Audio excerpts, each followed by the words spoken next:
It's been a long time since I've been in a Zoom room with just men and this many men actually. Although we were doing the men's initiation culture group every week, it was not usually this many men. And I'm just sitting here, I'm like, there's something that you heard in yourself or something that my message must have rattled in you that you would show up to this space with a bunch of other men at whatever time of day you're here. And so I appreciate whatever it is that had you answer the call to come here today. I have a few logistics for this space. For the space going forward, which I've announced in the chat, and I just want to make very crystal clear here. One is I will tonight, I announced this space as a free space initially, and I changed my mind. And so this space tonight is free, and if you want to make a donation, I will not block you from making it.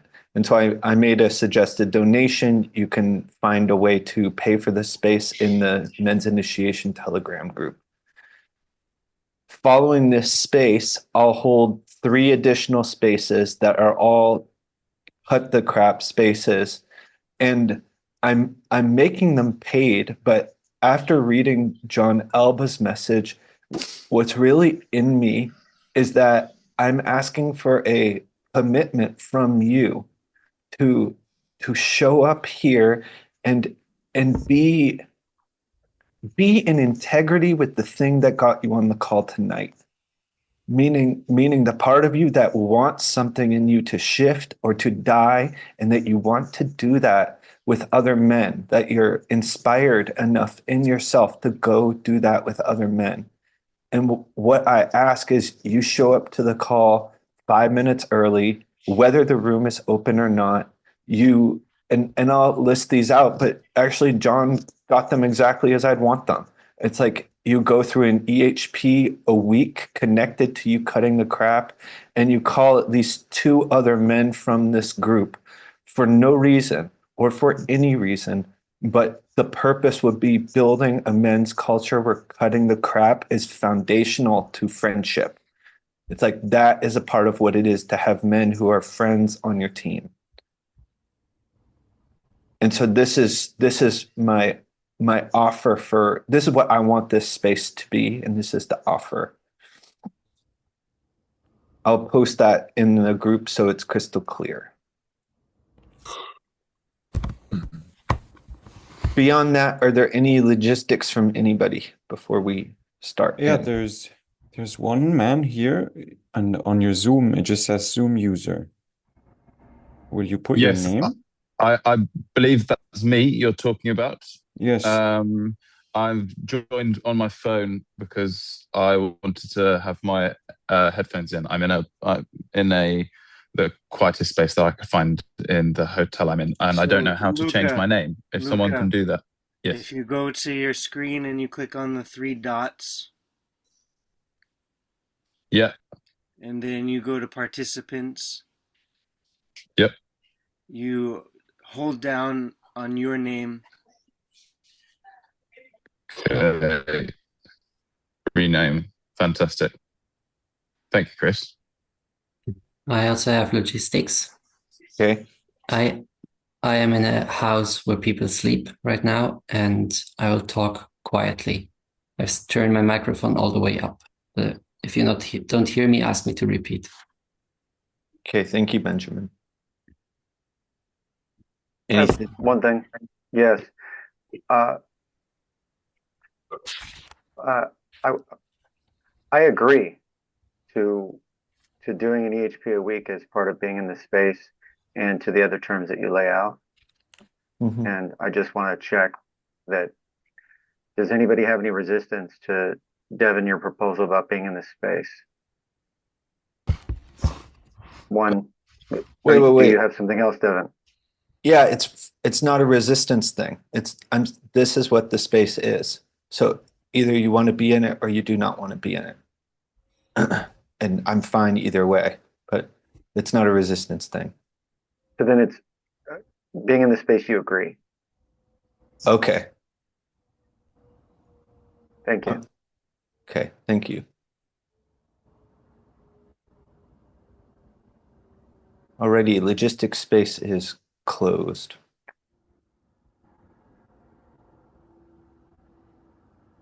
This space has been, I think, cooking in me for a few years, actually. And where it started was, in a way, I said this more clearly to Clinton a few months ago, but where it started was my observation that I have a few male heroes. I would say I have maybe two people that I would actually say are male heroes, where I look at them and I can say that's someone who I look at and they do something to me. They wake something up very thoroughly in me when I look at them. But mostly when I look around, and I'm not using the word patriarchy so much right now as an experiment, but when I look around at the culture I grew up in and the culture other men we all grew up in, what I notice is that it's very okay for men to essentially live mediocre lives. And what I mean by that is lives where you're, as a man, your word doesn't really hold much water. It's like that you might be used to saying your word, saying you agree to something, and then totally breaking that agreement. And I was actually just looking through the men's initiation culture group, and I'm not accusing anyone of anything, but I can see there are these moments where someone says they'll respond to a message later, they'll bring something into the space, they'll report later on what's been going on with them, and they don't do it, and then no one picks up the slack about it, including me often in that group. And if I remove any kind of like accusation from that reality, what I'm left with is that's how it is. That's how it is between most men. That's how it is for now in the men's initiation culture group. And what could be if for me or for you, if your word actually meant something, that when you said something, you had a true, that your word never leaves your mouth without real consequence. What would that life be like? And when I was talking with Clinton about this, I just said, I don't really know anyone who has, maybe a few people, but who has real integrity. And it's so shocking when I meet someone who does have real integrity because it's that rare. It's like, oh my God, this person actually lives in integrity with their being, with their word, and with what they say. And for me, this is just one element of what I would call the crap. It's like I was sitting before this call thinking, what do I really mean by the crap? And in a way, I listed it out in my message, but I just want to say some of the stuff that comes to me. One part of the crap is pretending to know who you are or what you're doing without actually knowing who you are or what you're doing. Another is being in relationship, having a partnership where you're essentially just living together. But the aliveness in the relating space has long since died, and you've become okay with that. Another would be that you have a certain quality of life that doesn't necessarily include your being unfolding in the world, and that you're okay with that.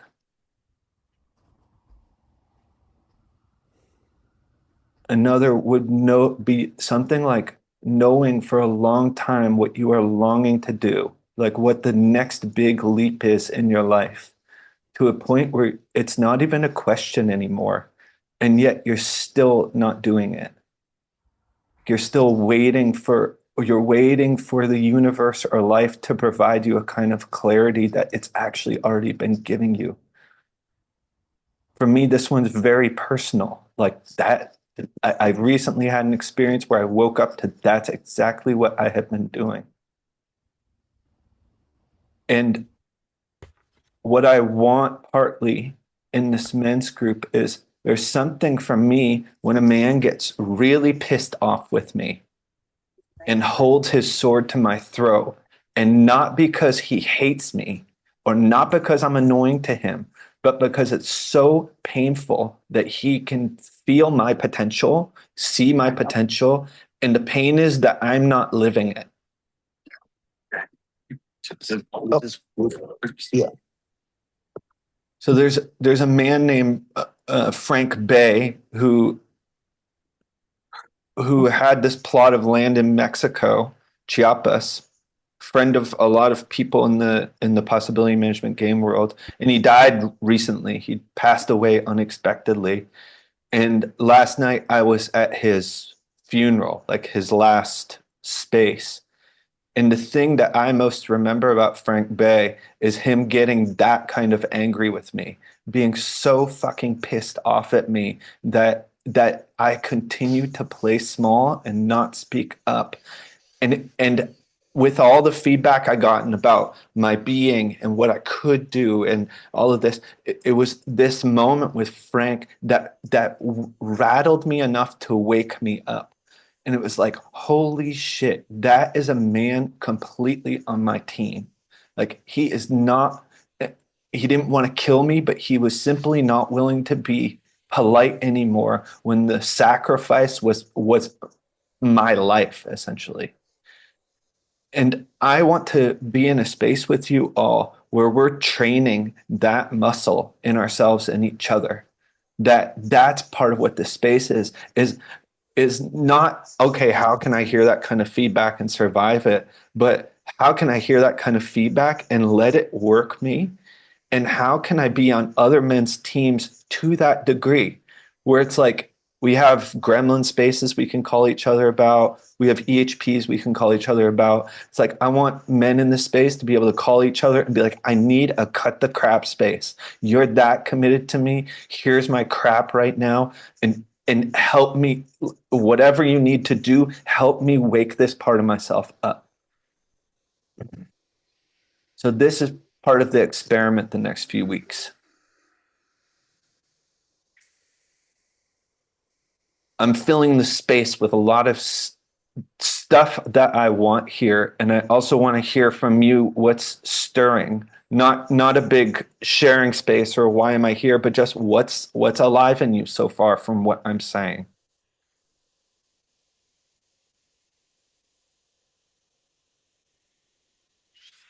I feel fear about um pressure and getting so much feedback that I like fake it. I don't want that.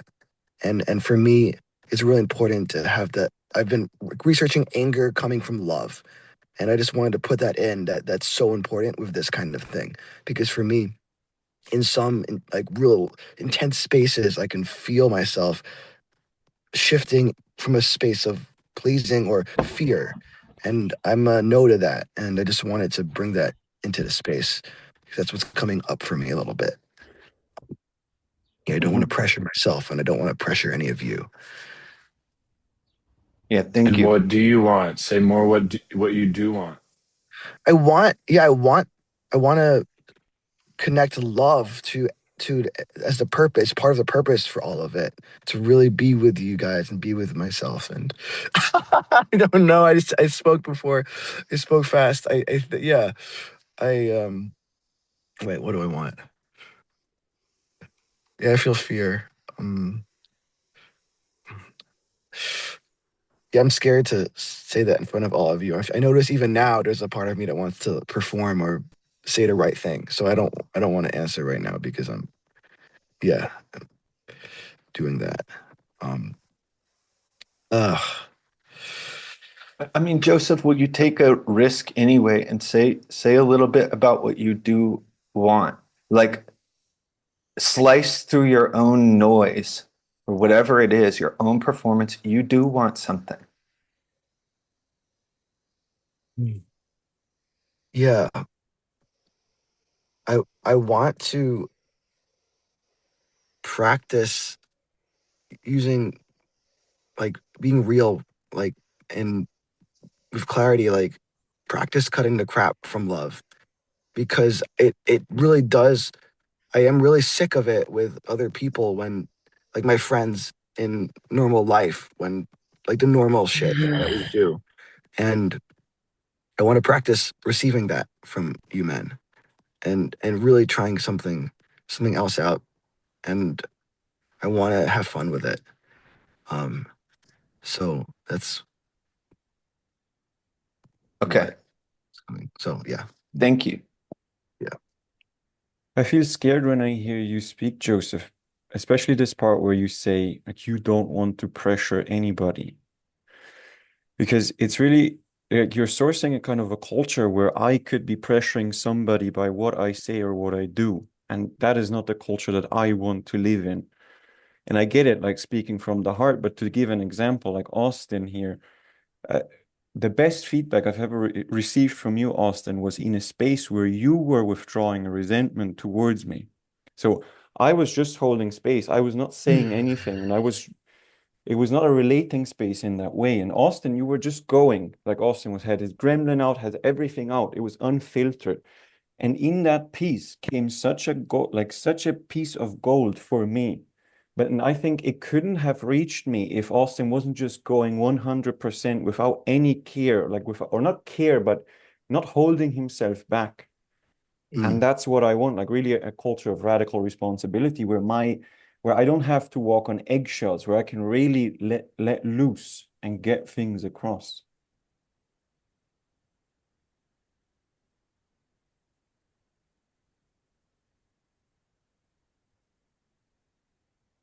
Anything about that, Joseph? Yeah, I feel glad. Yeah, go, man. I'm down. Yeah, I hear that. It's like everyone's responsibility to get their grounding cord into, yeah. And if they get triggered, to say it. That's, yeah. I'm glad to hear this. Sounds awesome.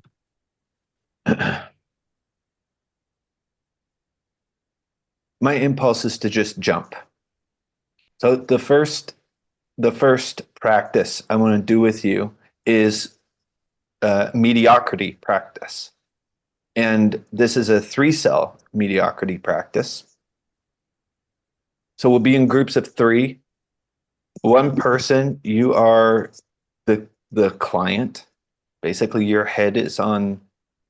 I want to find different language for this. Hold on. You are practicing receiving feedback. The other person, the space holder, you are practicing delivering clear feedback, just like Valentin was saying, clear, uninhibited feedback. And the third person is the coach. You're mostly on the space holder's team to be delivering this kind of feedback. Space holder, your navigation is not like I'm making this distinction between just a gremlin kind of feedback where you're trying to essentially kill someone, and the kind of feedback where you can scan the person's potential, like you could scan what the person in front of you could be, and then where they currently are, specifically with respect to living mediocrely, living a mediocrity life. And one thing I want to say about that is there's plenty of areas in your life where you're mediocre, where it doesn't matter. Like if you put me in front of a piano, I can play, but it's mediocre. And it does not really matter that that's the case, because it doesn't have anything to do with my being and my values and the potential in a way of what I could deliver to the world. And so what I'm asking you as space holders to do is to look to really the person's bright principles, their being. It's like there's a kind of excellence and radiance that they could be causing in the world, that they could be bringing to all the people around them all the time. I think you know what I'm talking about. I think you feel it in yourself. And so that's what you're scanning for, and then scanning for the million petty reasons, excuses, whatever it is in them, hidden commitments that they are allowing to be bigger than this commitment to fucking radiating. So you're going to be speaking unfiltered to that.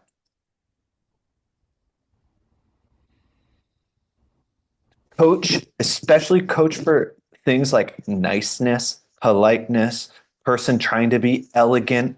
Like part of being able to get this out is you have to just drop the elegance and jump into the place where you might be getting things wrong. And I want that to be the space. Like you could get things wrong. Who fucking cares? You're not going to break anybody. The most you'll get is it doesn't resonate, which could mean anything. It could mean that they're lying to you. But the most you'll get is it didn't work, something didn't happen. But to play full out, like risk making the mess. Any questions about this space? No. Okay. How many people we got? 1, 2, 3, 4, 16, 3, 3, 3. Okay. We're gonna have, I think, 2 rooms with 4 people and 2 rooms with 3. That makes sense. Let's see. There's 5 groups of 3, and you can rotate, Devin. Okay. Yes, that's what I want to do. Thank you. That's a brilliant suggestion. 5 groups of 3, recreate.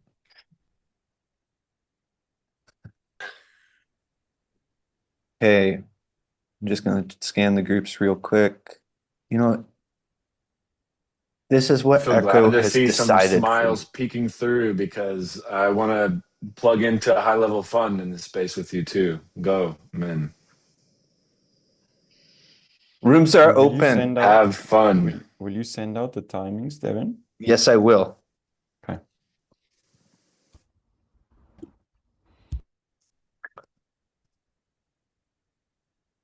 Will you say what the time is, or I will. great?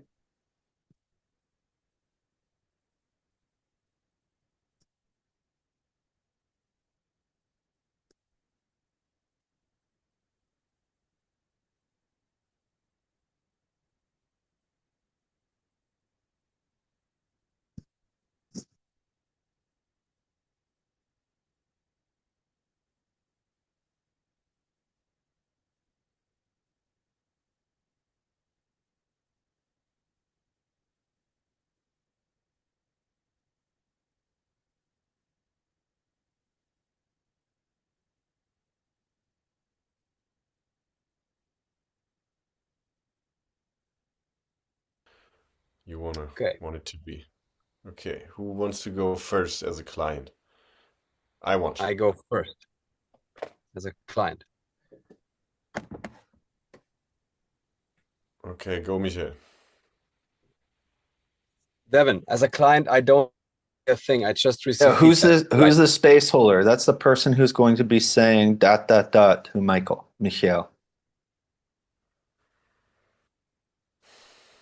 I will. Okay. I will be the space holder. So Steven, you're the coach. I'm the coach.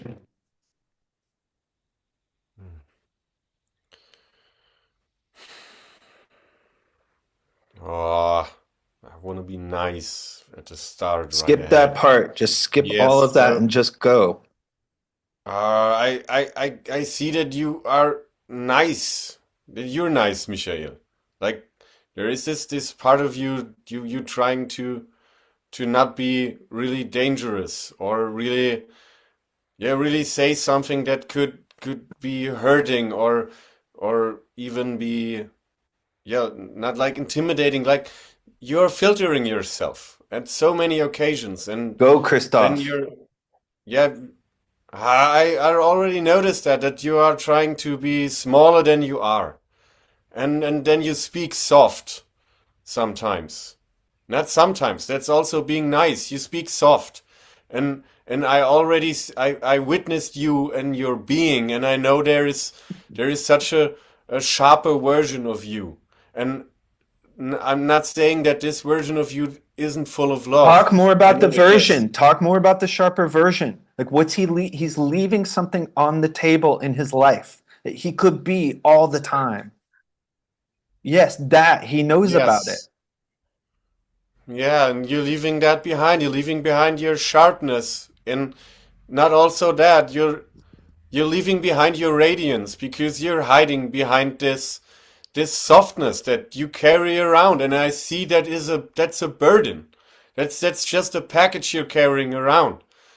And and I want you to throw that away. Throw away that fucking package because you don't need that anymore. Steven, say And go. When there's a go, say go. When there's Go. a beep, beep. yes, ah and there is this, you are connected to your sadness, and you're Yeah, so the crap in between is all this kindness and softness and niceness and ways of thinking you should behave or ways of thinking you should think. And it's holding your raw life force, your power back from just being this solid rock or mountain that you can also be and you're actually supposed to be.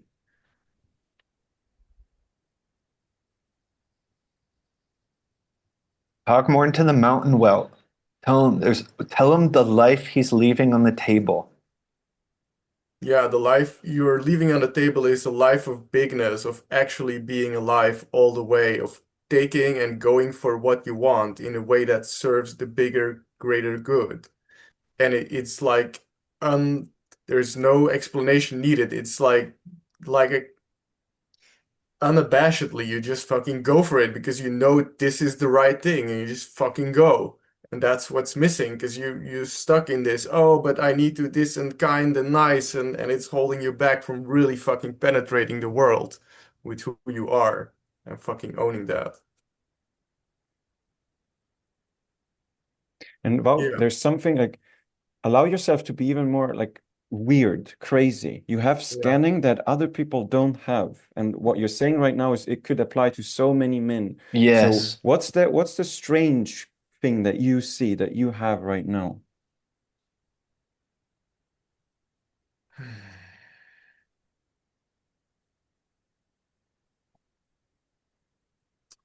And getting a need for more gut power, like actual guts, to be like moving and embodying the guts and just do, yeah, just embody and speak and move But from the don't go gut. into coaching. This is going into coaching. Just what's in his guts right now that he's not taking care of, or stay with the where he is, his X on the map.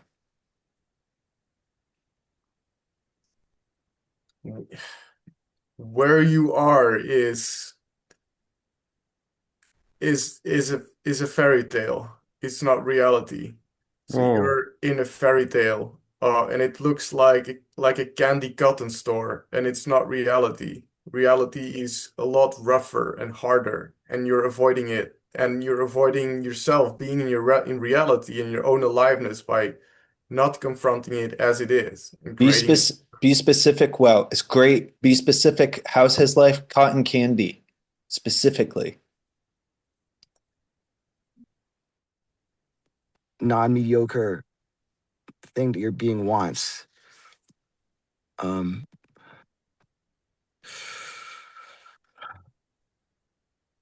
Are you the space and holder, Joseph? I'm the space holder, I'm Devin. the coach, and I'm Ah, giving, okay. yeah, Thank you. and I'm feeling fear because I don't know anything about Archie, and I'm trying to go for it.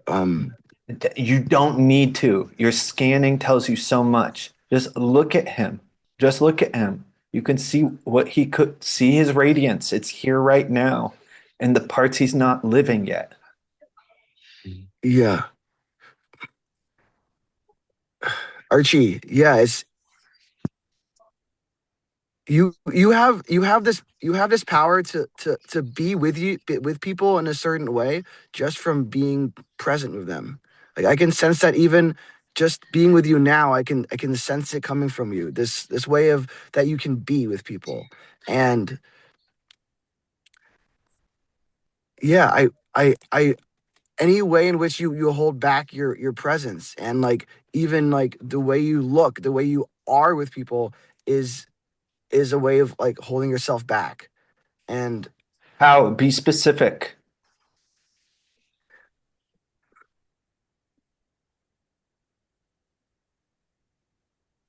um specific, yeah, like, okay, I'm sorry guys, I feel fear.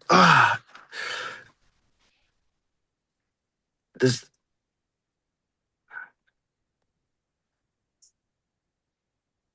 I mean, I said this already, but again, it's like stopping yourself from speaking, or even like not being like just like distracting yourself, from when you're with people, like when you're distracting yourself when you're with people, instead of like the attention that you have even now, like being attentive to the moment with them, like being attentive to what's happening in you and what's happening with them. Like that's like right now you're having this attention, and it can sense you, it Go, can sense Joseph. you, and Go. it's beautiful. And your quality of being able to be with people, I know, is really beautiful. And when you're with people and you're not fully there, or you're in your own problems, or you're distracting yourself, it is cutting out this gift that you are of your presence, and of what's possible if you just being attentive in a space with other people. um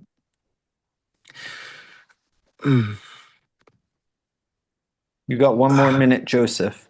Keep going. okay. It's great. You're digging in. It's great. uh, yeah, and Archie, I do really see so much love. I can just really see that from you. And I uh okay, sorry. Mm.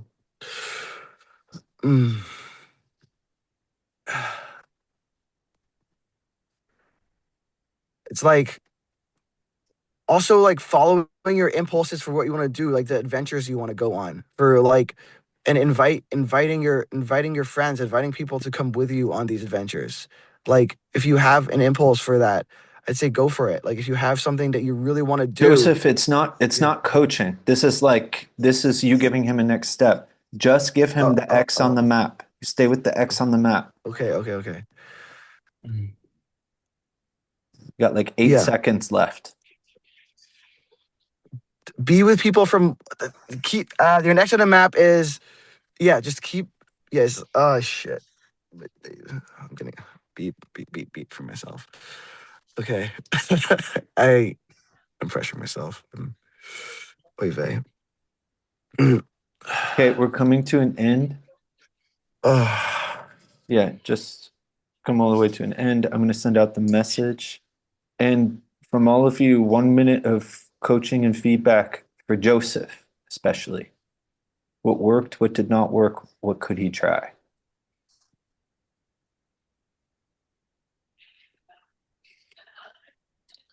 Joseph, I think it was amazing, man.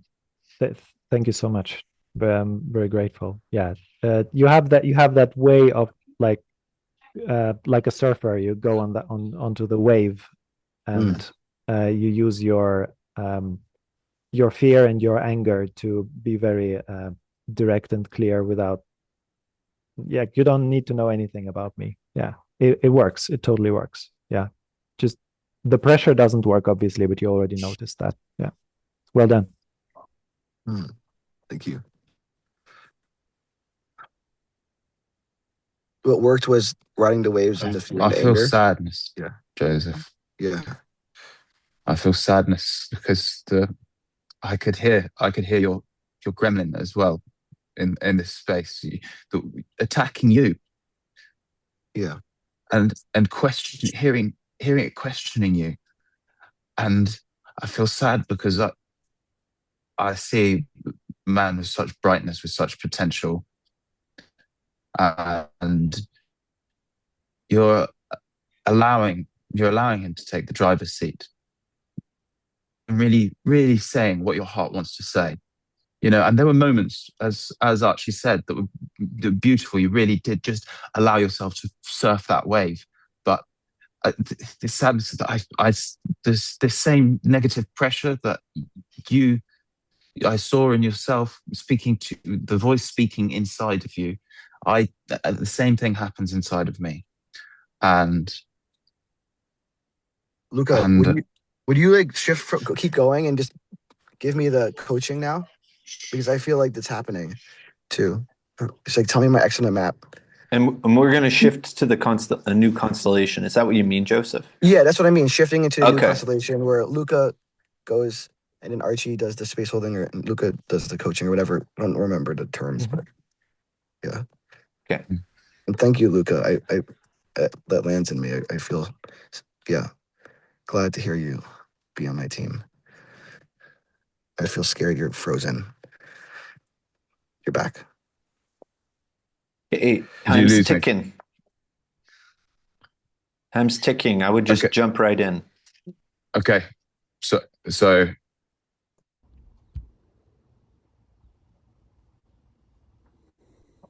Chris, your crap is that you're withholding. There's things happening in you, in your spaces, and you're holding back, and it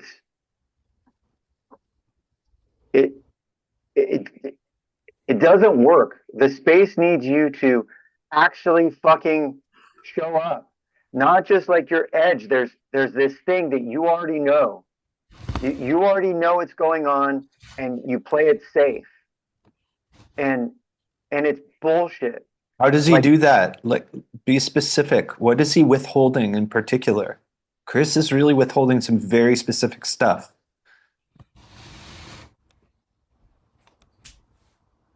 Yeah, it's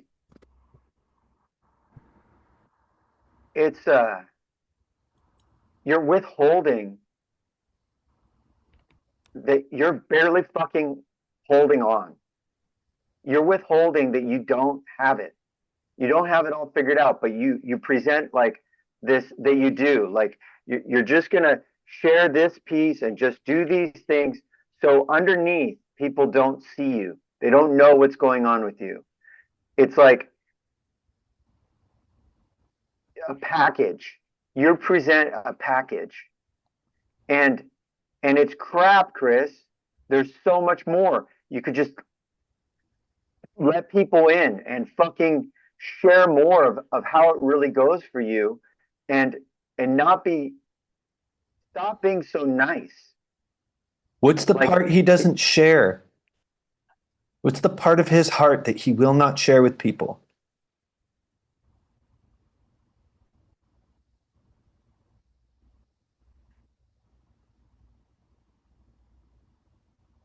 Don't think about it so much. Just, you withhold this in your heart. You withhold that in your heart.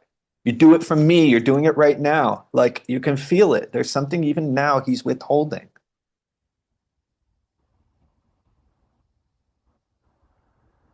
Chris, you withhold your heart. You withhold your heart.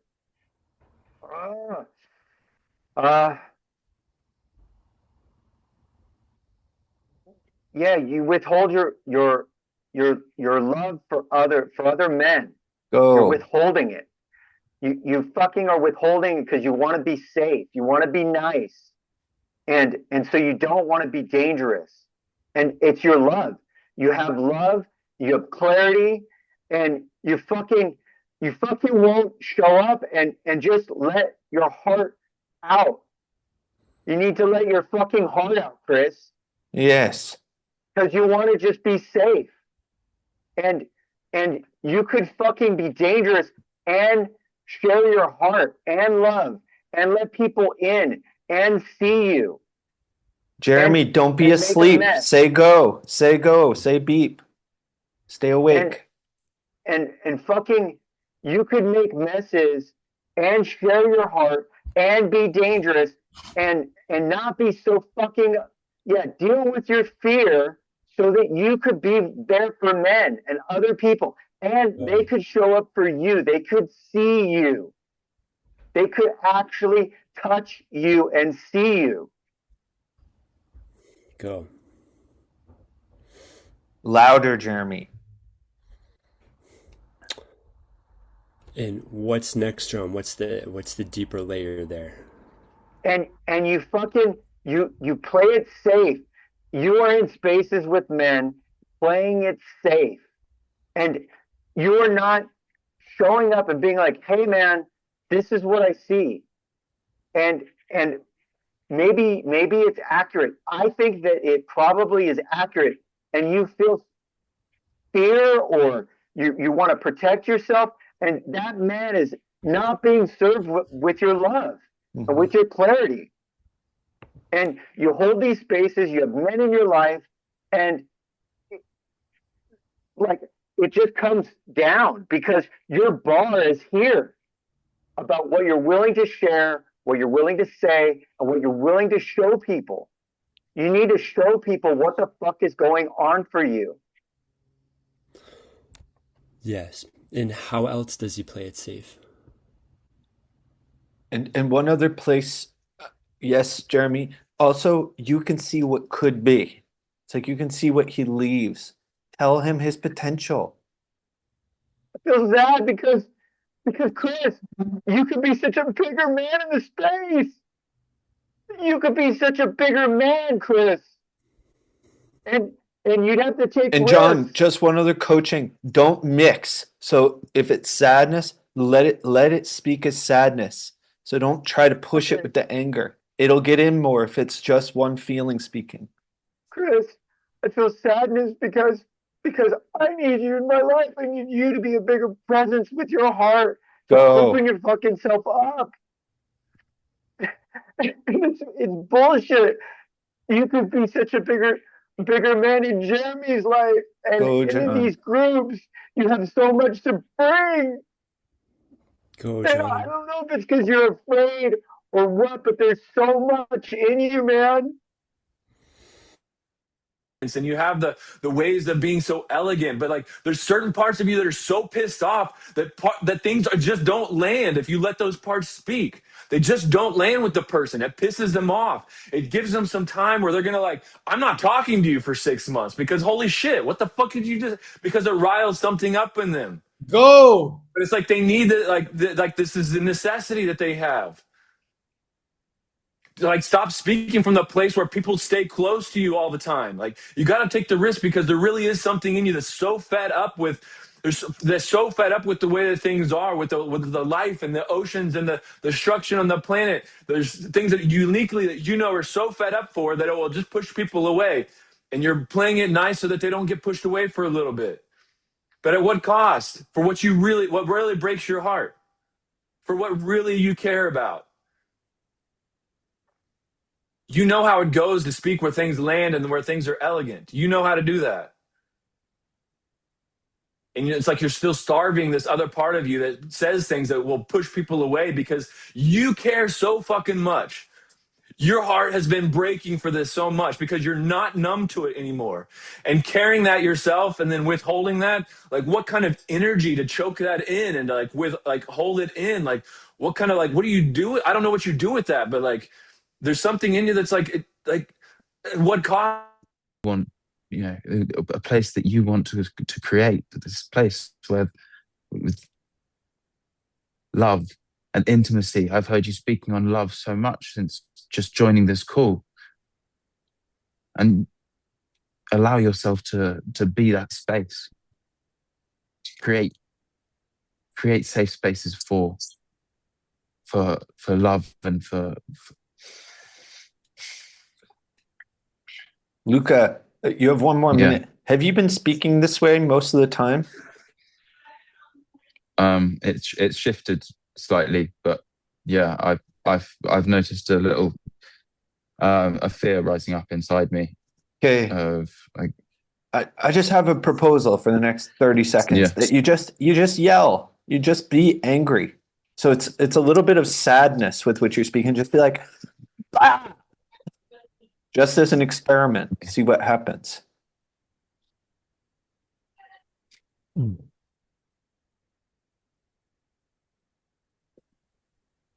Go.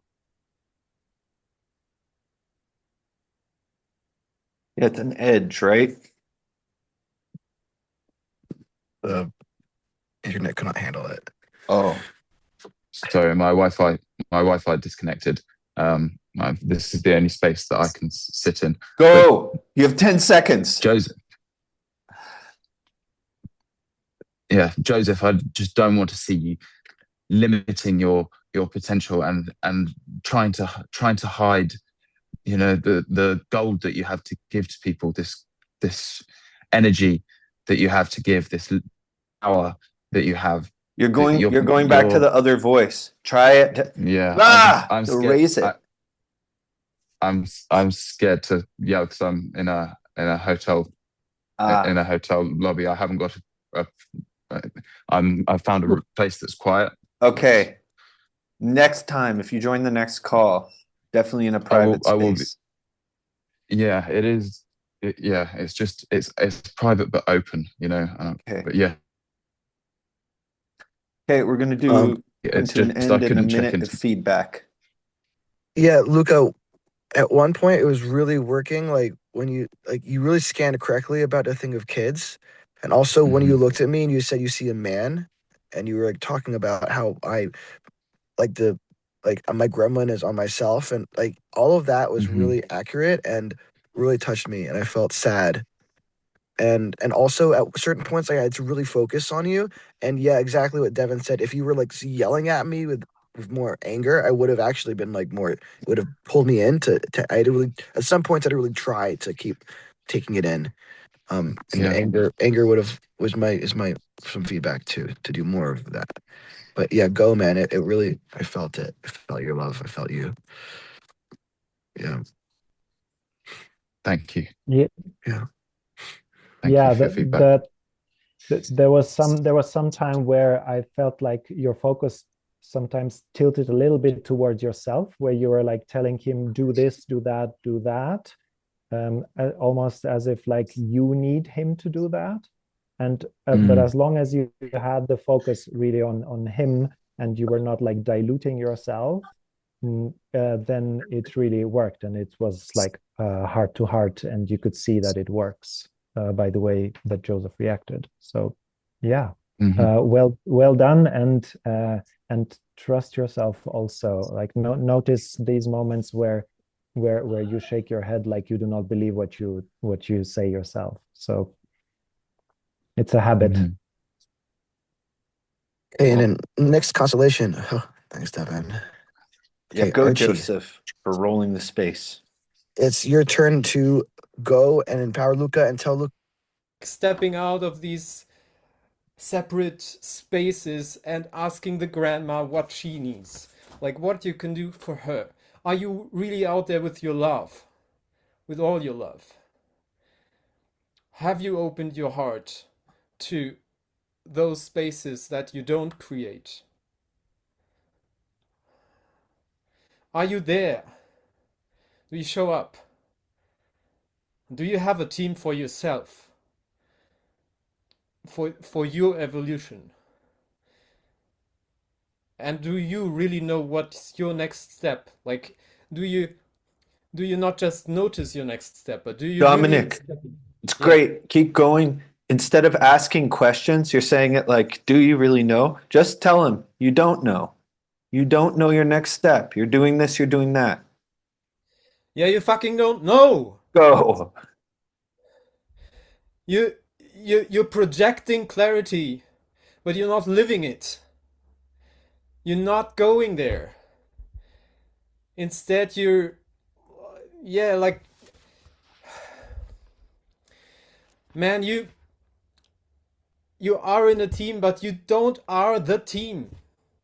You don't really go to that place where your next step is, like where your wilderness waits, like your wild, powerful life that's outside your box right now. Yeah, and Valentin, keep opening also.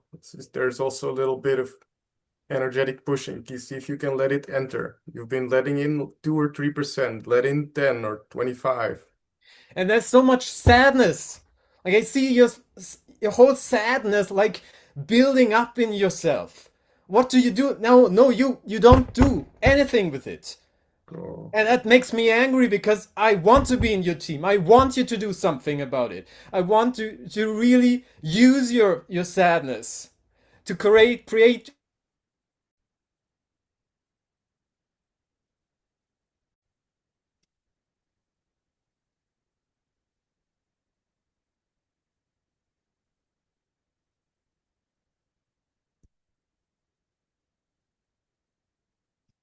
Showed up for Mikkel. Like, where is he all the fucking time? Like, Go. you see it, you know. What are you waiting for? Why are you waiting for Yeah. an invitation from Devin to bless you to bring this? Fucking bring it! And Steven, tell him why he's waiting. Like, you can see why he's waiting. That's his crap. Is whatever justifies him waiting.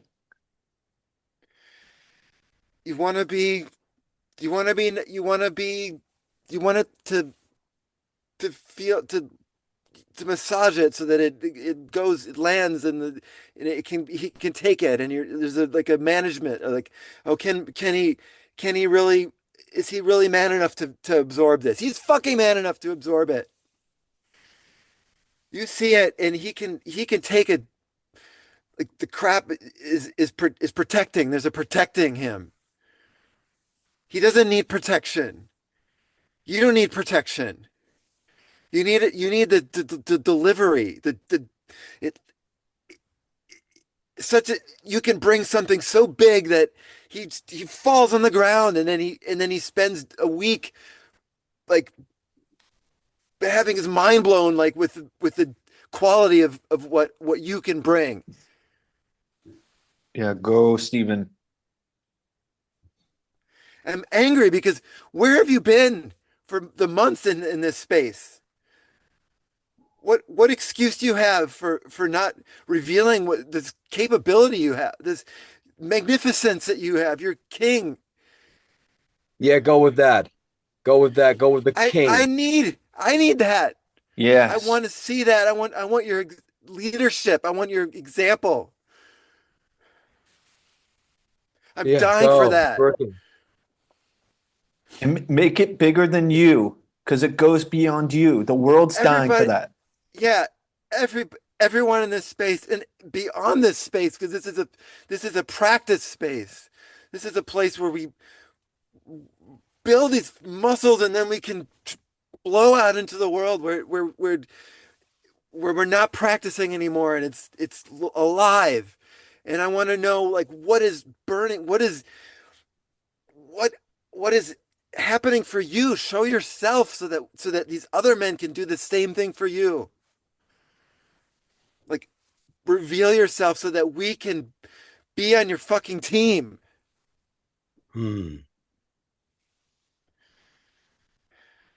Because the men need examples of, like, powerful fucking men that can, like you, that can see the things and say the things and fuck up.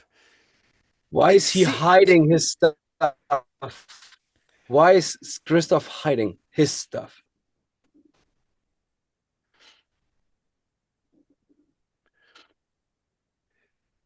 I want to know why you're hiding their stuff. Like, yes, like, you're hiding it. Why are you hiding it? No more Let us know questions. why you're hiding it. You look. No. You look. You can see it, Steven. You scan him. Afraid, unconscious fear. It's unconscious fear of Go. what will we think? What will we say? What will we do when we actually see, when you really reveal yourself? Like, enough of that.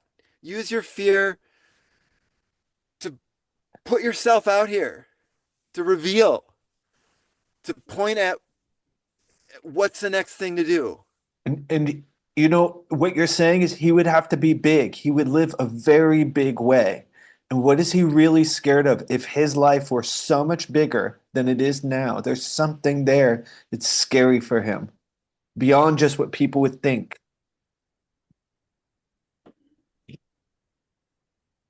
You're doing great. Just go. I'm gonna jump.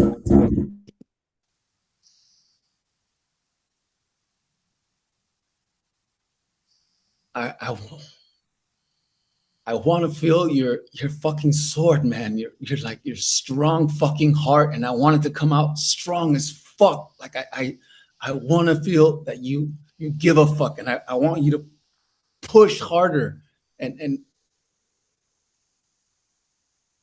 you're holding it. You're just holding it for yourself, and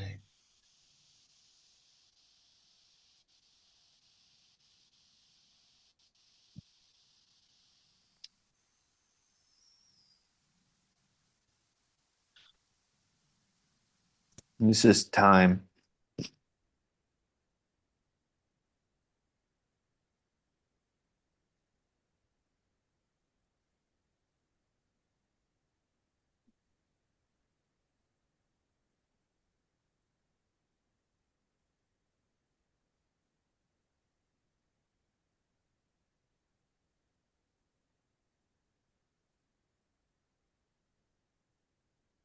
Feedback and coaching. Rick, I already told you, like, or said to you, like, you got hooked at a few times. And what really worked is at the end when you let your sadness inform you. When you look at Austin and you let your sadness inform you about what's really going on in him and what does that do with you? And to let that, like, that's the force of love coming through you. And that's where also your anger gets personal.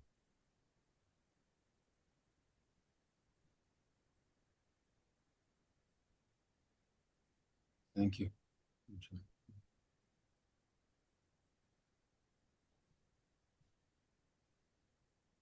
Yeah, there was some real sadness that really reached in and touched deeply. Yeah, there towards the end, and I kind of lost it at the very very end.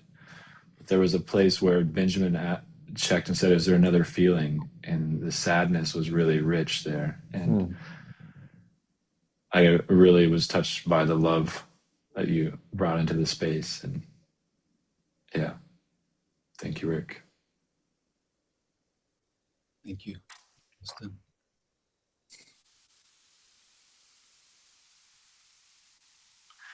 Yeah, I'm big go Benjamin for being on his team, and also really landed for me the feedback and also what you were saying about me of the beating myself up and kind of like speaking that to me also while coaching Rick.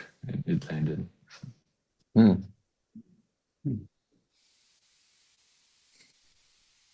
I'm super glad to hear that. Glad to see your teeth, Benjamin. Thank you. See you back in the main room, guys.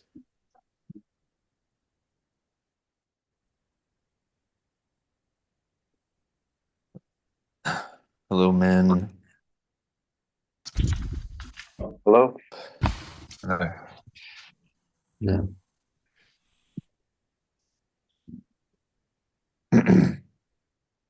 How was it for you to practice like this and to receive this kind of feedback?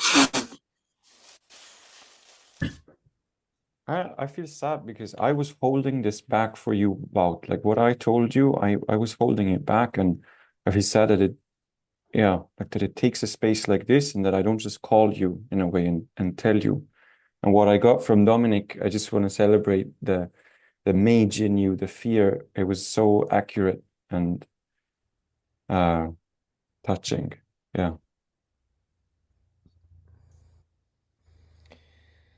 I wanna just celebrate Jeremy. I didn't have a chance to, and Jeremy, like, yeah, I feel really glad and sad hearing um, your feedback. It, it, in the past, I would block it, but like it landed, and so I just thank you. Can you say what the feedback was, John, that affected you?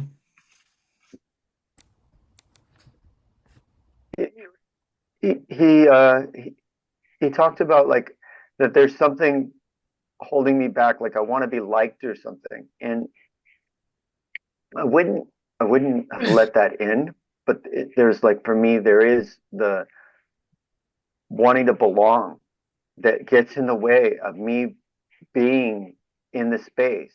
And he's never met me.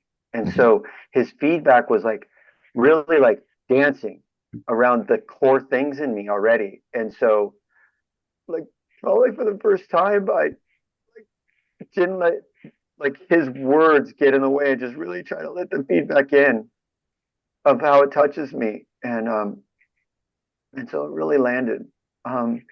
The being liked, and like he talked about like being like a possibilitator robot, like which is like trying to do it a certain way, which ties into like not wanting to be wrong. And so he's saying those things, and it's like it was really landing in me. So yeah, so I feel sad. And then he said, Jeremy, you said like that there could be so much more, but it's still in the way. And it really touches, because it is like I feel fear. I feel fear in so many spaces, and I want to belong. It doesn't work. It's not working for what I want to create. So yeah.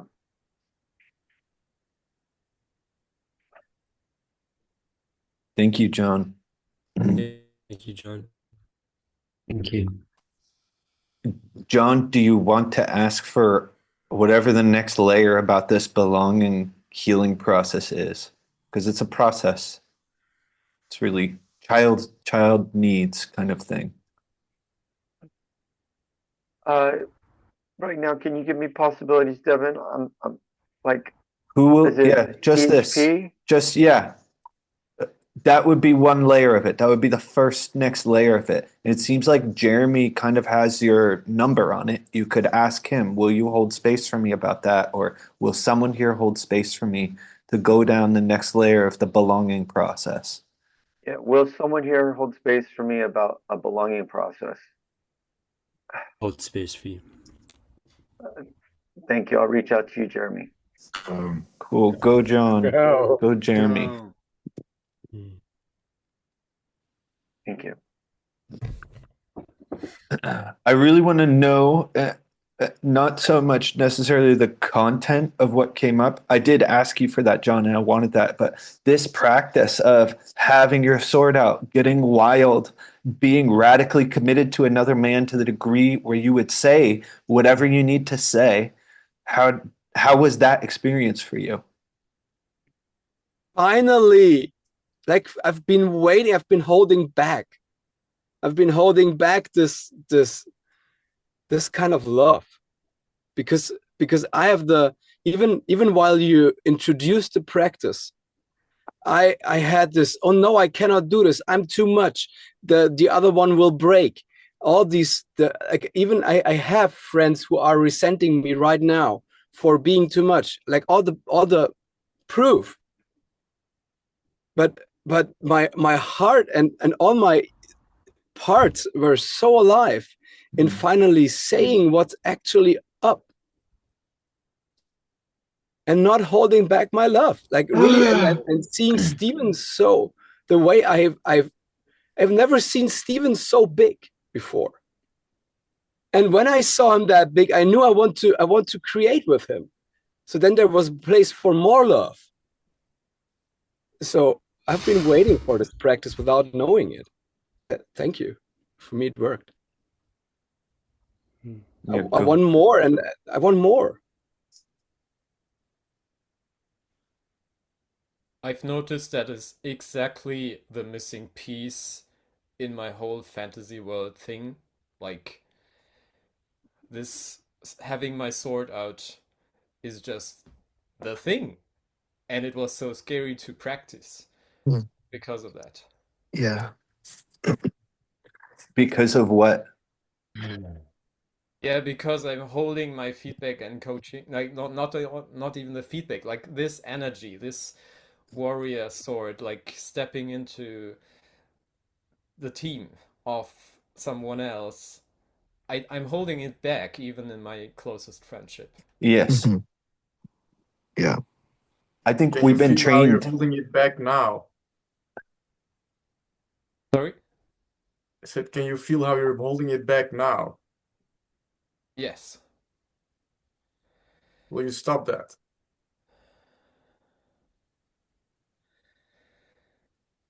Yeah. Give him coaching. Don't just say, "Will you stop that?" That doesn't work.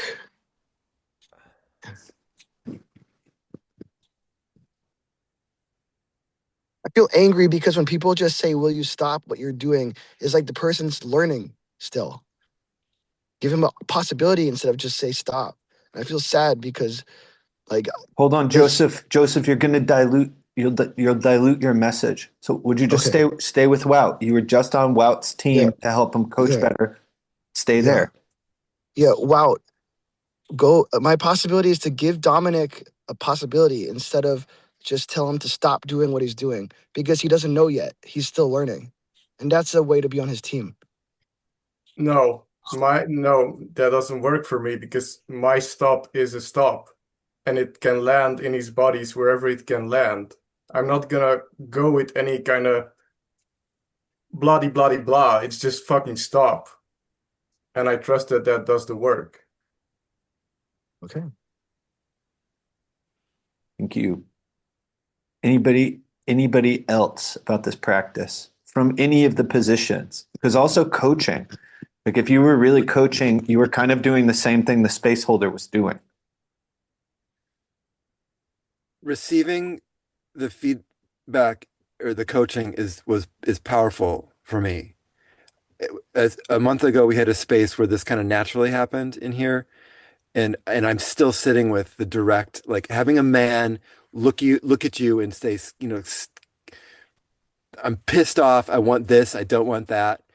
Like when it's coming from like when it's not contaminated with well, I don't know. In this space, it's working. Like I'm hungry for that. I'm dying for that.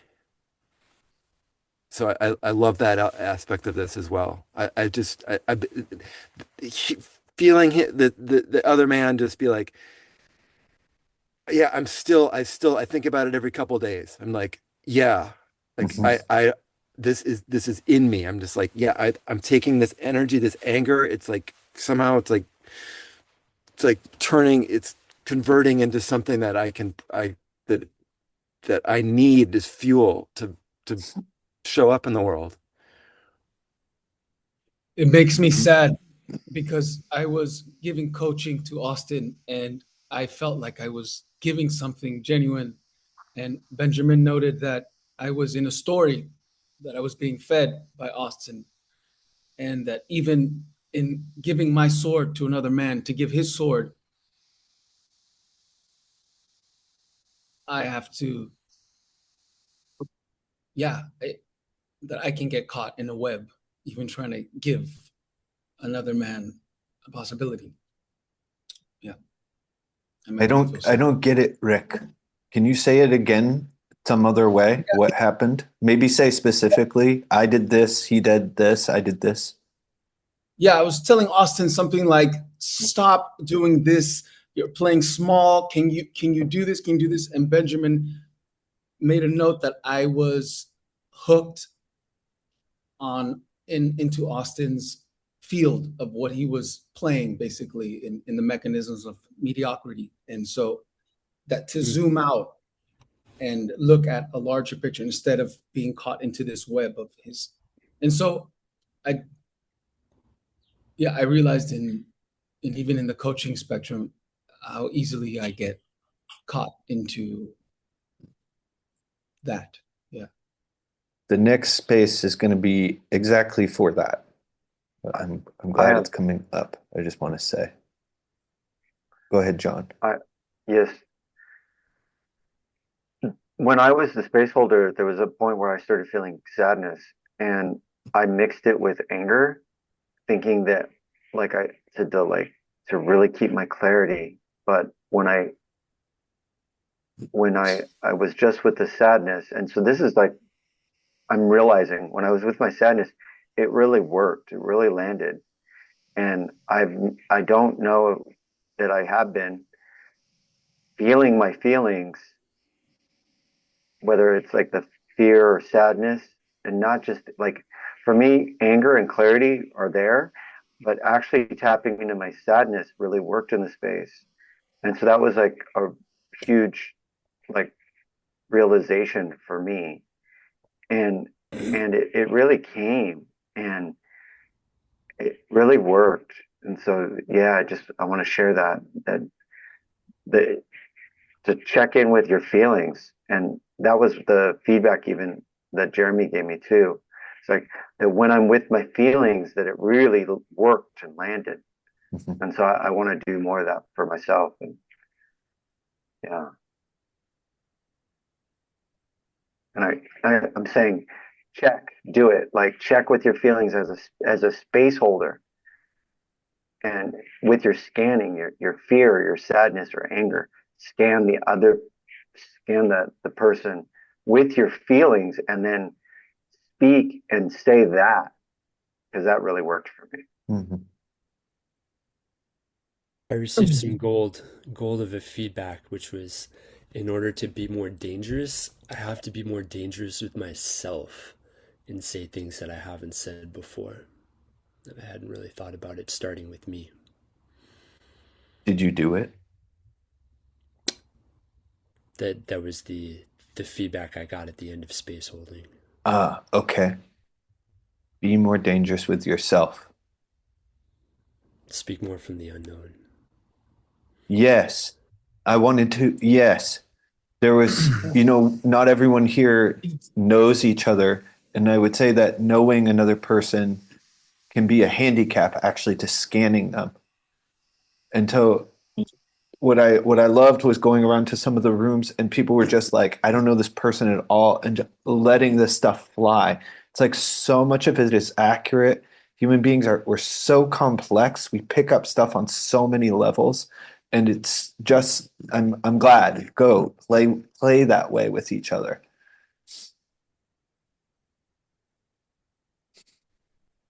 Chris, what do you have? My attention is drawn to you to ask. Will you share what you have in this space? Yes, I'm I'm really getting the importance of team, particularly like having a coach for my space holding where I'm still pushing my like I there's a limit to how much I can push my own edge, and having a coach who's keeping me at the edge like really takes my takes my research to the next level. And that's what I experienced with John and Jeremy, and John coaching me to get like get keep going past what I'm comfortable or what I know. And so it's like, oh, I could go downstairs after this and bring my anger, and it would be at a certain edge for me. But if I have a team and a coach, like there's more potential that to unlock.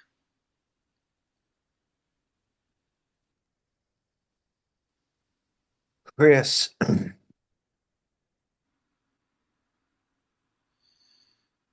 I want to hear something else from you. I want you to be the first guy to share in the space. And I want to hear this thing John was on you about is in a way the same thing we talked about in ETB months ago. It's something like your heart coming more forward into the space. And when John was giving his feedback of like, what do you leave on the table? It's you leave love. That's exactly what I experienced with you, that you have so much love in you. And it's part of what I find so painful about relating with you is that it comes out in this like it comes out like through this little tiny like a little mouse trying to love something. And will you just say a little bit more, like speak from your liquid state about what happened in that space, or give at least two more sentences of your heart right now? Hmm.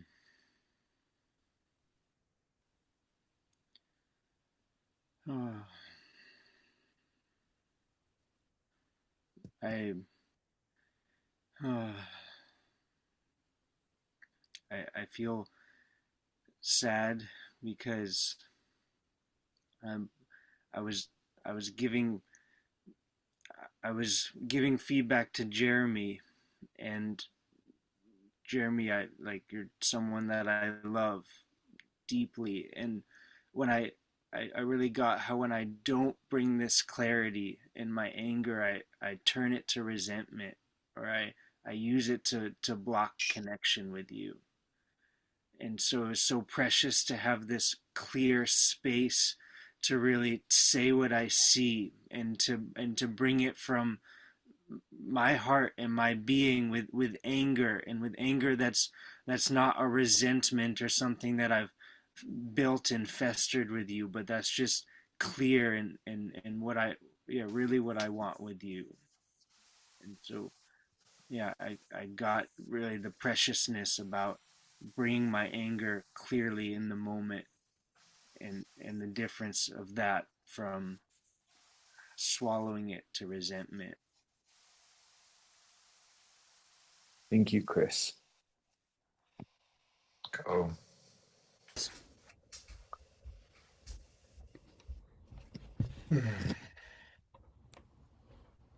The next space I want to give time for doesn't have a name yet, but it starts with there's something in your life that your being, I'm going to say your being, has been wanting to do, and longing. It's like a longing that you have in your heart, inside of your being. And somehow you are justifying delaying doing that thing. You keep it on the shelf. And let me see. I don't want to give you examples. I think you know what I'm talking about. So the next space is this. It's a space where there's going to be three people again, one person. You start with just saying what this longing is that you have to the other two men. And I want to emphasize that it could be very simple. Like one of my longings is simply that I spend time with people every day in physical. It's very simple. So keep it simple. And then you tell them your reasons, your justifications, like the stuff that, even if you don't believe it intellectually, it's the stuff that's actually keeping you from creating that thing that you want right here, right now, on a daily basis. You give all of this to your two people in front of you. The job of the two people in front of you is to not believe anything you say. And so you're sitting in front of this guy listening to the excuses, and your whole thing is just you're suspending it's all bullshit. It's all stories, it's all lies. In the face of this person having a limited lifespan and longing for something deeply, there's no justification that has no water, has no merit. Until you sit there with that clarity. So they tell you these justifications for a few minutes and you just don't say anything, you listen. And then you let the same wildness basically just tear apart the justifications. So the idea being that when the man leaves the space, they no longer have anything to stand on in terms of why they are not doing what they're so longing to do. Is this clear? Yes, and will you send when we switch, or we I just will. switch spontaneously? Okay. I will send when we switch, and we're gonna have it'll be a little bit more snappy. So you won't have a ton of time. So just jump right into it. Say, I'm the client, you two guys are blah blah blah. You two are my disbelievers. Oh. Hey, recreate.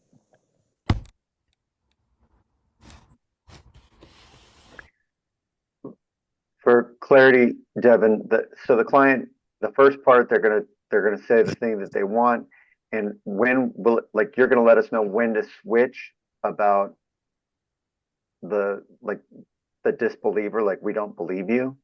Right. There's two parts. First part is I want more touch in my life, and my excuses for that are it's like I don't know enough people here who would do that. I have emotional fear, so I need to go through a process, which is also that's just another fucking story, actually.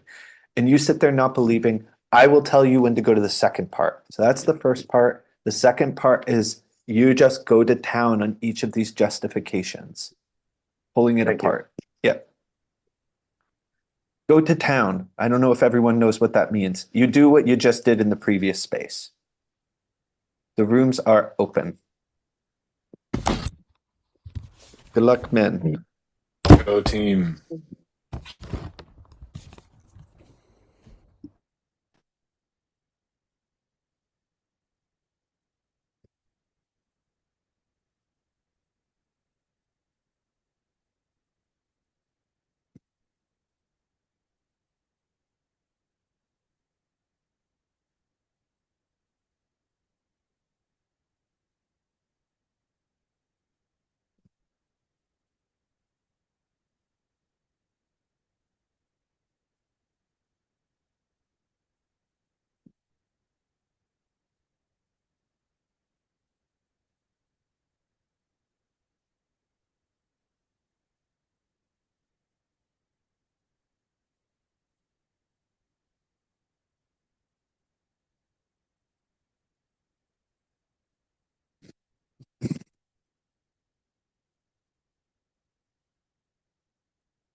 Or I long for a like intimate partnership with a woman,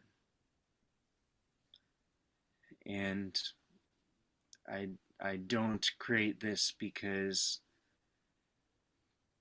my my my sexual energy strategies get in the way, and I just end up manipulating her. So it's better to not try at all. And I'm on my path to being more of an initiated adult man, so I'll wait until I'm more responsible and more evolved. And so I'm just focusing on myself right now. And I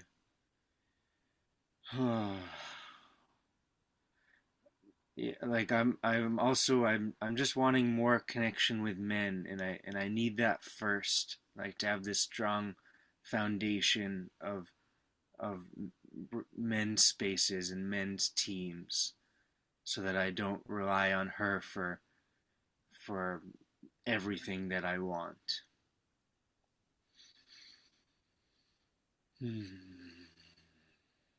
And I've I've not really even met a woman that I would actually want to be in a committed partnership with. I haven't met someone that's up to my standards, that really meets everything that I want.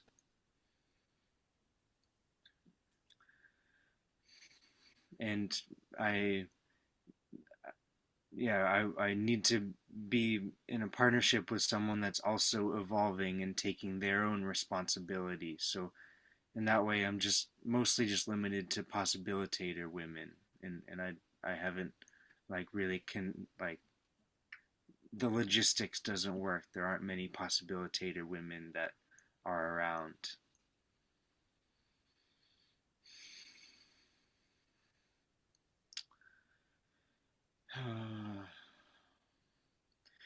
Yeah, I just need to grow up more first. I'm still childish and boyish in so many ways that that a relationship with a woman would be unhealthy. It would be like I would just play out all my survival strategies, and it would be a waste of our time and energy.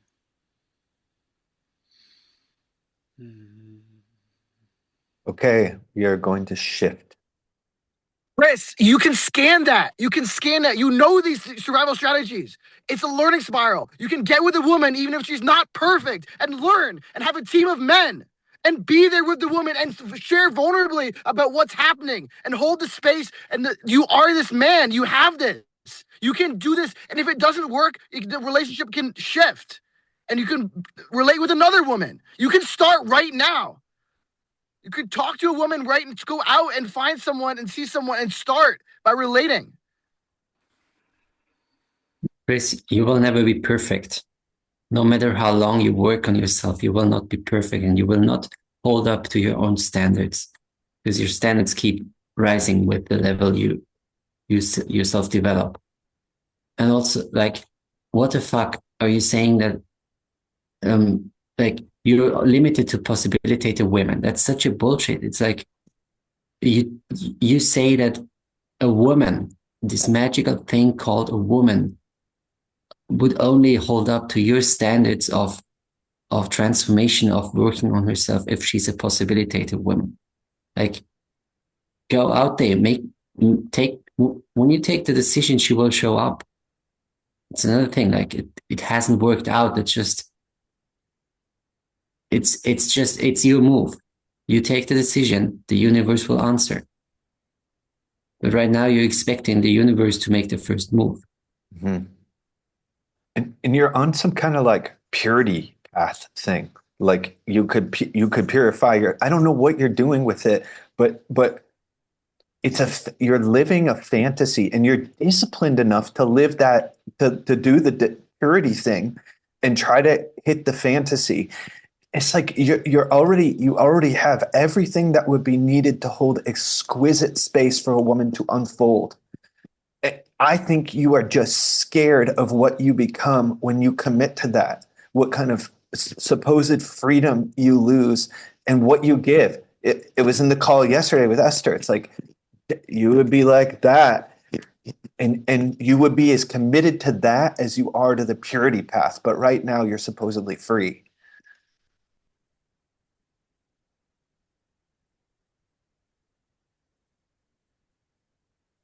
You're actually longing for that so much. It's like you have this nurturing thing in you that right now it's going into you and it's going into the spaces, but it's also for a woman. And there's a place where your nurturing's not going. And it keeps you dead because there's no outflow for that particular thing.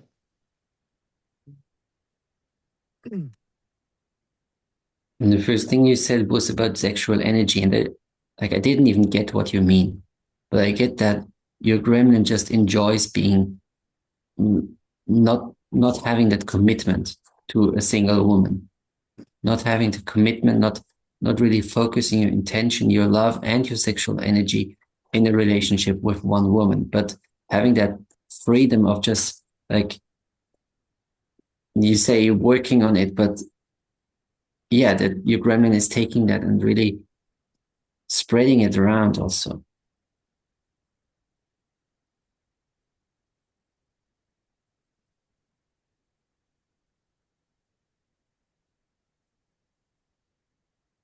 And he hates giving it up.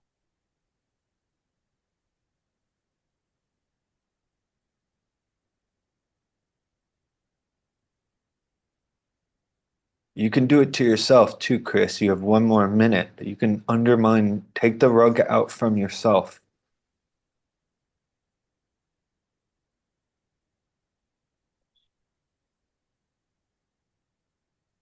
Yeah, it's like I have this fantasy of who I'll become, what I'll get to, and that I'm not enough right now, that I need to fix myself.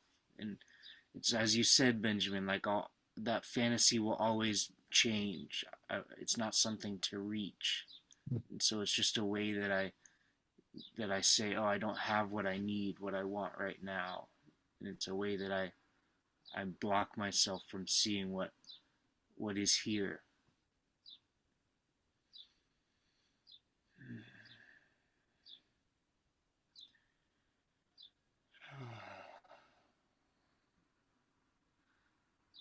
I feel sad. We have like 2 seconds left, but I realize I feel sad because I don't yet get to meet the woman that is opening in your presence. I don't get to meet the woman and know about the man, about Chris behind her. And I want to.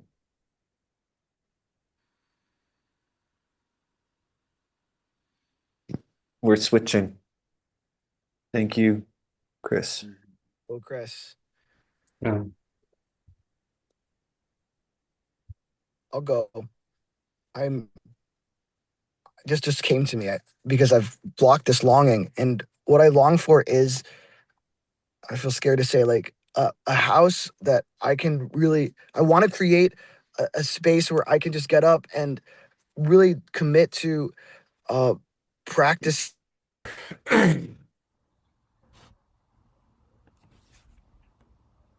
So some of the soul. Okay. Phew.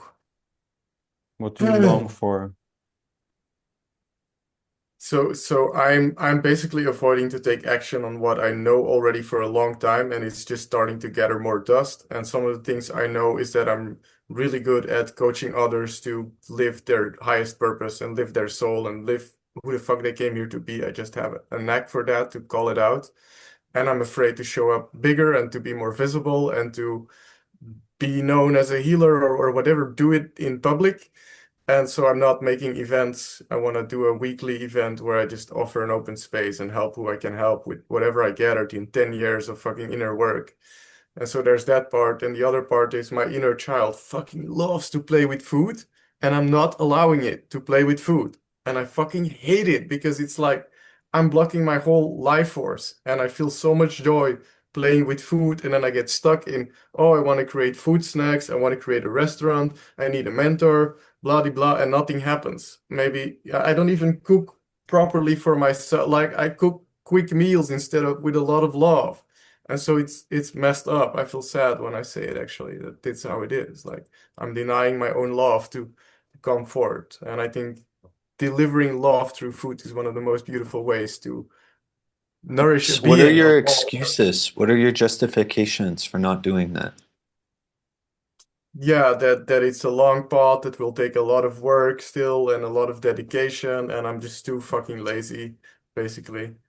And that's my problem. I don't manage to get over my own laziness. It's really bad. I'm tired of seeking in the meantime.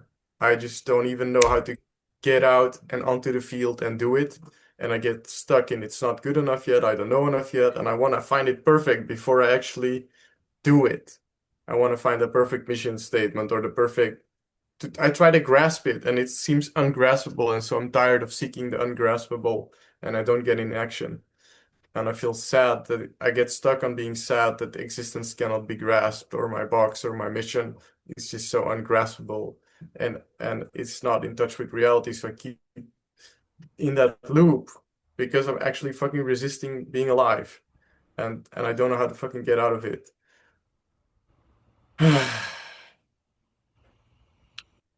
And yeah, I was always working up to becoming a facilitator of emotional healing, and now I did some trainings or I did a lot of work on myself, and I'm not actually doing the thing of being a facilitator because I'm scared to be vulnerable or do something wrong, or maybe my credits are actually not as good as I think they are because it was a lot of work on myself and not in an actual training of a 4-year psychology degree or whatever. So yeah, and then I don't choose between the two, and I think I need to choose one of the two. And yeah, I'm just afraid. I'm just really afraid. And I'm not in an environment that pushes me to go out and try shit or have a team that goes with me. And I don't want to fucking do it alone anymore. I'm just taking a stand to be stubborn and want to be saved. And obviously that's not helping.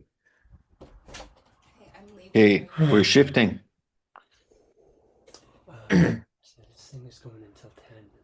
Right, but we had a plan and you made a commitment that we have. You have this thing that you already know. It's like you're trying to have the perfect plan, and you're not in reality. You're somehow disconnected from just being in the moment. and doing the next thing that really turns you on. That's really like, wow. Because you want things to be big. It's like you want things to be big and grand and amazing. Whereas in reality, it's just like one step after another. And you use this excuse of having to have a perfect plan in order to fulfill some grand vision of yourself being the star or something, instead of just actually living. You woke me up this morning to announce that. And you actually already know what Valentine said. Like that's not news to you. Changed it. So there's something where you're rejecting. It's almost like there's gotta be some other way to get there. And so I want to be there when it starts. there's something where you're not willing to create the conditions where you get that's the way. This little bricks, one brick at a time, and going through. I don't even know what you'd have to go through, but there's something where you push that away. Jeremy, will you mute yourself? Yes. Yeah.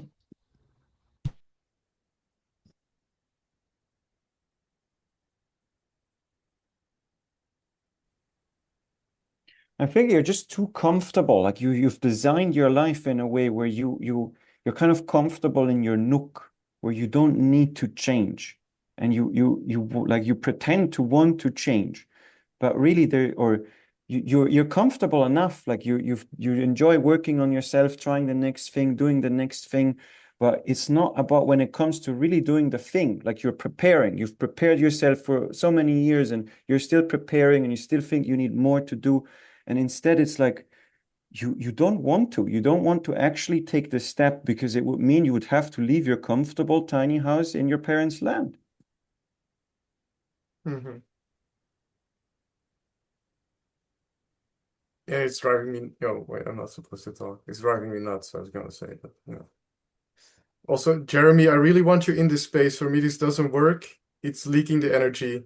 So can we kick him out, or I don't know, because it's not working for me. No, but you can put your hand over it or something. I don't want to kick him out right now. Will you go with the next layer, Devin? Yeah. Something about, yeah, like it's connected to what Valentine just said, that as though you'll hit a point of readiness that would come from outside, that the outside would tell you you're ready, but it's a decision. It's like it's like a something you put in the ground. Already you know you need to leave where you are. And you would need to make a decision of I'm leaving and I'm never coming back. That's the cliff to jump off of. You would need a team for that. You would need something for that. You don't need more process. You don't need 10 more processes and another degree certification for that. But it's hard. It's going to suck a little bit. Like you're going to get like scabs. I don't know. You'll have some problems with it.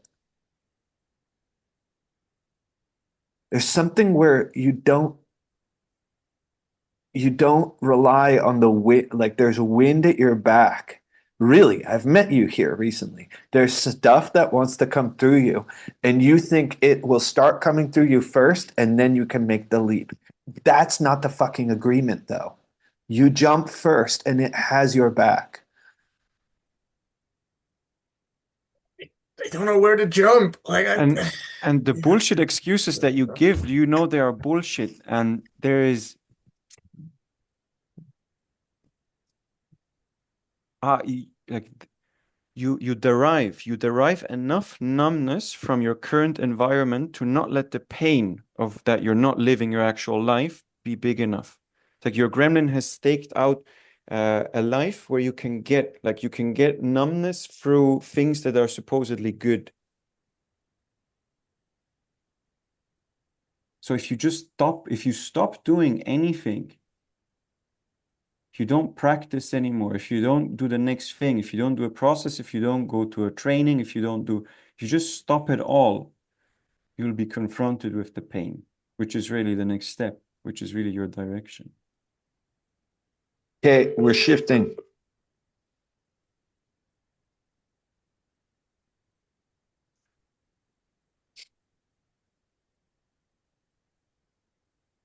Okay.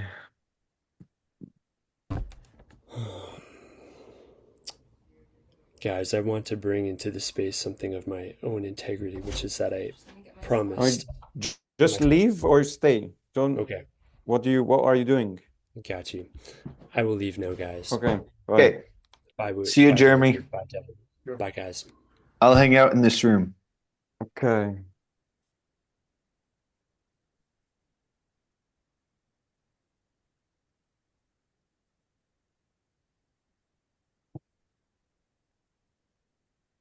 There's a couple of things like I long to go on a trip.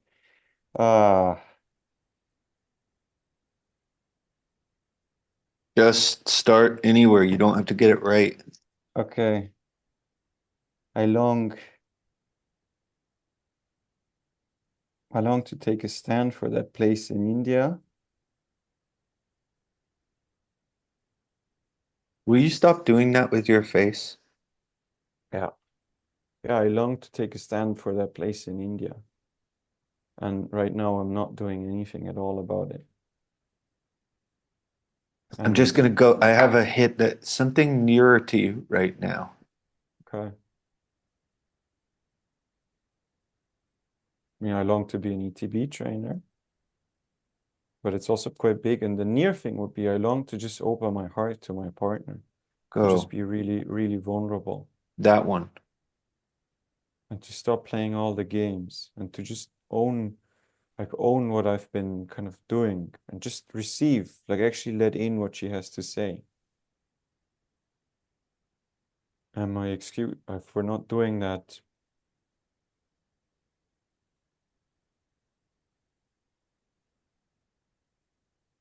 I don't know, it's just she can't hold space for this. Like she can't really be present so that I can open up. But it's also just like fuck, I don't want to. It's like it's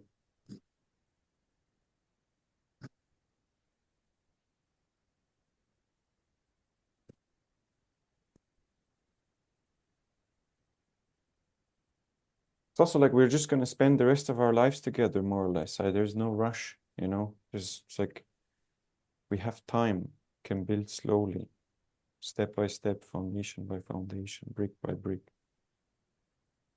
And I feel scared to open up because I don't know how it goes. Like I don't want to look stupid or like I want to be competent in front of her. But even like all these things that I'm saying, they're not really real. There's like something else that is like actually stopping me from just opening my heart and being generous and loving. And the thing is, it's like I don't know how to be with her. Like if I'm not holding space with all my distinctions and technologies and knowledge, like what do I actually do? How am I with her? How am I with you?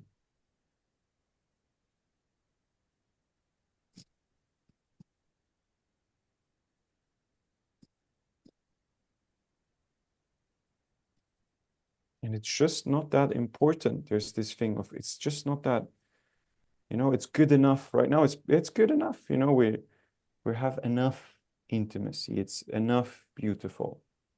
It's kind of it's enough.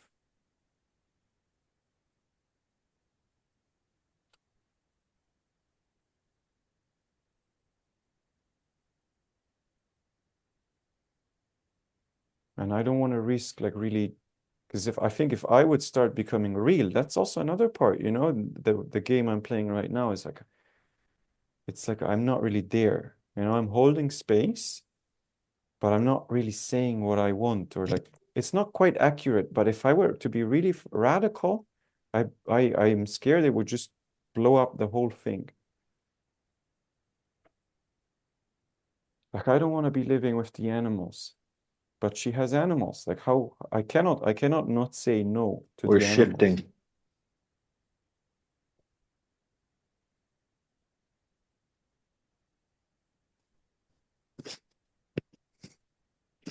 Valentin, you're saying this intimacy is enough, but it's clearly not. It's not working for your being.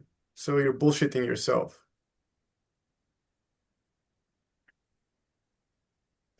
Yeah, I feel pissed off that I'm getting to know you as this like such a generous, loving person, and it's like past all your excuses. I'm like, this is where Valentine isn't willing to be annihilated by love yet.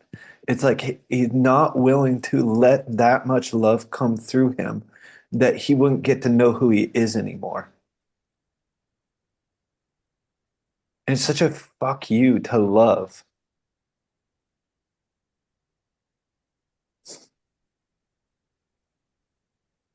That's out of integrity with what you are.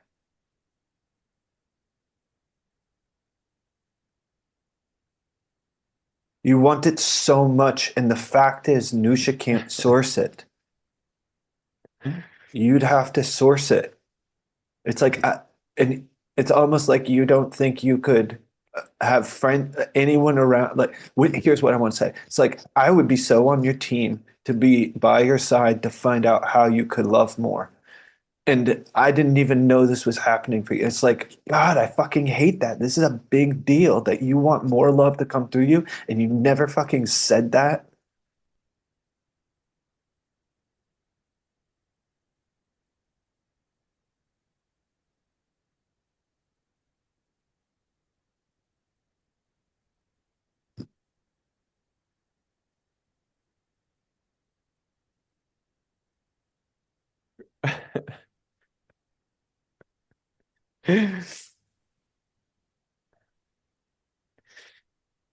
But like, do you really mean that, Devin? Yeah, I mean everything. I like what in particular? Like that you want to be on my team about this? Dude, I would have calls with you at 3 in the morning if that's the only time we could meet and this was the topic. And that's not a lie. It's like you give me an opportunity to do something like that. I'm on your team for that so much.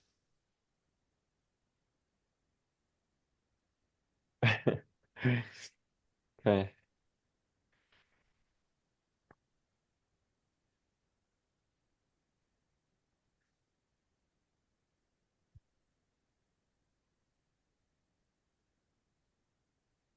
Wow. Hit it, baby. Yeah, in the two spaces I've been in with you, Valentin, I've noticed this and I didn't share it yet, but you have a certain level of spiritual realization or you have a certain level of spiritual practice that you use even in spaces like this to kind of deflect and actually be touched. And now with Devin, it's starting to crack a little bit, but there's a certain mode you go in where you're like, I'll just receive anything and I'm love. But then you kind of forget your own humanity. And I think that is the part where you really need to start looking if you want to actually Yeah. improve your life and your relationship. Yes. It's almost like you've been with the guru for a certain time and he sat like this the whole time and now you're doing it because you're so immersed in that field and you kind of forgot that you also have a life or something. And that you're also a human with a life.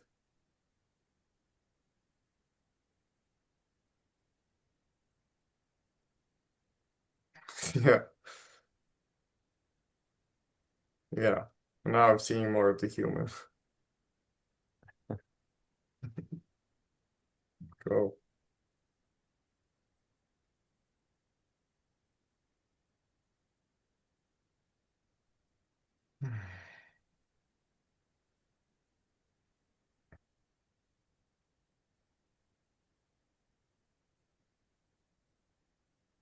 I have no impulse to tear you apart more, but what's coming is almost something like angelic. And you as the king that I've seen before, experienced more and more of, but the way you love and your vulnerability is it's a blessing. That's how I experience it. That's what I'm on the team for, is that there'd be more of that in the world. This is time. Yeah, and also I'll add the India thing. I did find it important because you shared it before, and I don't want you to keep sitting with it. So I want to hear from you. What's the next step you're gonna take about this project? And also if you will post about it in the group or send me a DM about it. I'll send you a voice message about it. Cool. By when? Today, by the end of the day. Cool.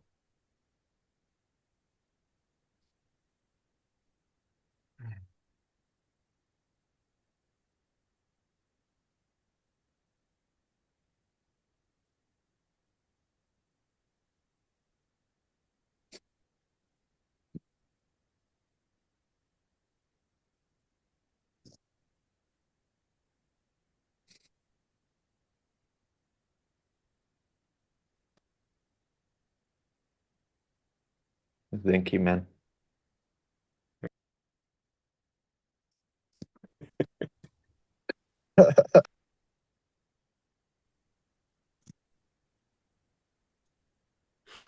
Alrighty. We're in the final 5 minutes of our call. Anything from anybody about this space?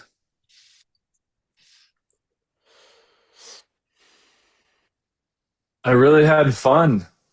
I really had a lot of fun. And this was the pain that I brought to my group, is that everything I do, it's painful. I'm beating myself up about it to do it, or I don't, and I'm not having fun. And I come in this space and I'm just like, God damn it, I'm having fun. This So is really awesome. fun to have other men having fun with me and taking risk and touching something. And like, it's even more fun to be on someone else's team. Like, that's also something I'm getting the clue on. Like, so much fun I'm leaving on the table of being on someone else's team and speaking from the unknown to take these risks for someone else's, like, yeah, in service of someone else. Mhm. This is really fun. I'm having fun with that. Go, Austin. Yeah, I loved it. I definitely want to have this be a space I call people for, or say I want to cut the crap space, because I've been weaving this whole story of fantasy bullshit excuse about something and having them tear through it. Like I was crying. I was like, oh my God, this is like what I need, as opposed to using all these processes to figure out my solution. That's not been working. But having them do that works better. Now I have something I want to do next. It brought me back to myself. Mhm.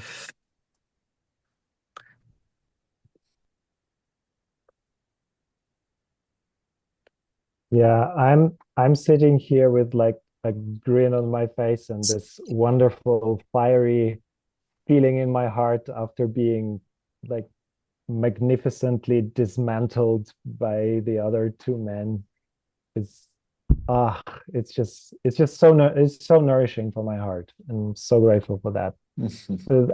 Other men are so much better than me at cutting through my bullshit, honestly. I'd love to cut that crap. You could get better at cutting your own crap. This is what's happening. What was happening for me? I had a hard time really listing my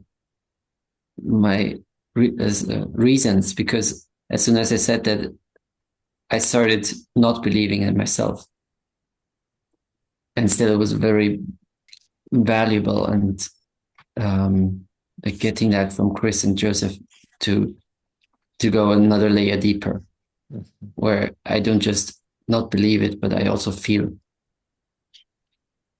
what is happening.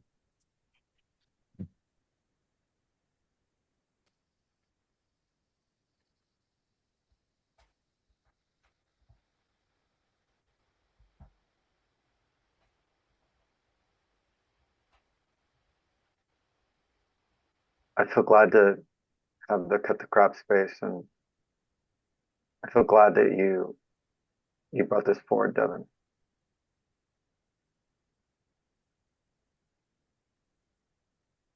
I found it harder to speak from knowing the excuses than from the unknown. Mm. because and somehow trying to dismantle or unprove all the genius proofs that somebody is creating is way more effort than just speaking from the unknown into the heart. Mm-hmm. So I tried to just check into the unknown, but having heard before this whole loop of crap, I had a more, it was less. We're losing you, Michiel, or I am at least. I am also. Okay. I think maybe you can write in the chat or something, Michiel. We're at time. I will post about the next spaces in our group. Thank you so much for coming. I really enjoyed. I found the space so valuable and very touched actually by a lot of the play and risks people were taking. Thank you. Go, man. Yeah, thank you. Yeah. Woo! Devin. Let's go. Good night, people.